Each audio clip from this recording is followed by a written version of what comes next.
Hello viewers, welcome back to Janani's Kitchen and Blog. আজকে আমি রান্না করছি কবুতরের মাংস ভুনা। আর কবুতরের মাংস ভুনাটা অত্যন্ত টেস্টি এবং সুস্বাদু একটি খাবার। আপনাদের যদি এই রান্নাটা ভালো লেগে থাকে অবশ্যই আমার ভিডিওটা দেখতে পারেন। আর আমার channel Janani's Kitchen and Blog subscribe করে আমার চ্যানেলের পাশে থাকুন এবং পাশে থাকা বেল আইকন ক্লিক করুন। সবার আগে নোটিফিকেশন আপনাদের কাছে পৌঁছায় যাবে।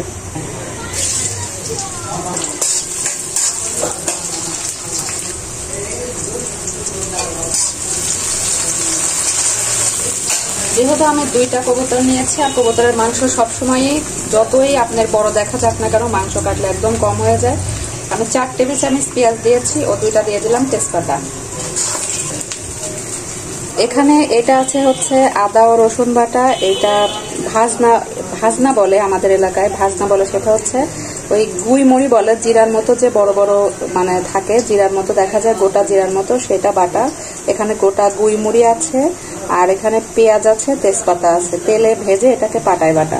আর এটা গরম মশলা বাটা। তো যেহেতু এখানে সবকিছু বাটা আছে সেহেতু আমি আর কোনো কিছু বেটে নেব না। আর গরম মশলাটা আমি পরে দিয়ে দেবো, এটাও আমি পরে দিয়ে দেবো। এখন দিয়ে দিচ্ছি এই আদা ও রসুন বাটা।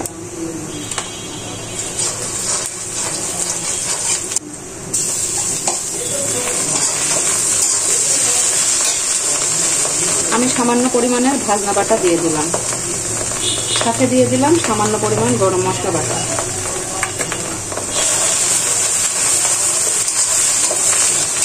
মরিচের গুঁড়া, আস্ত গরম মশলা, পরিমাণ মতো হলুদ গুঁড়া,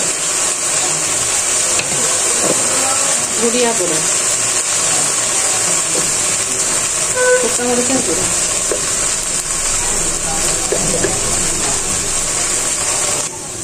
আর দিয়ে দেব কাঁচামরিচ। এখন দিয়ে দিচ্ছি পরিমাণ মতো লবণ। মশলাগুলোকে ভালো করে কষিয়ে নেব।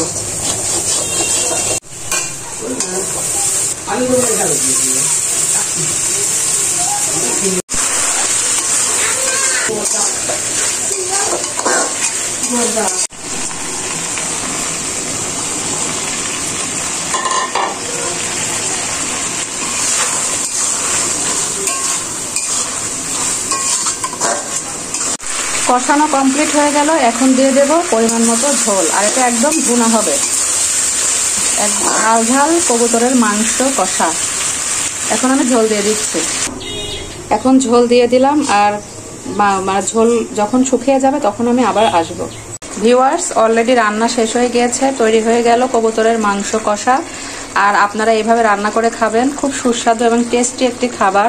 অবশ্যই খেয়ে মজা পাবেন। আর কবুতরের মাংস আমি যতটুকু জানি ইনশাল্লাহ সবাই খুব পছন্দ করেন। যদি আজকের ভিডিও এ পর্যন্ত, আমার ভিডিও যদি ভালো লেগে থাকে আমার channel Janani's Kitchen and Blog subscribe করে পাশে থাকা বেল আইকন ক্লিক করবেন। আল্লাহ হাফেজ।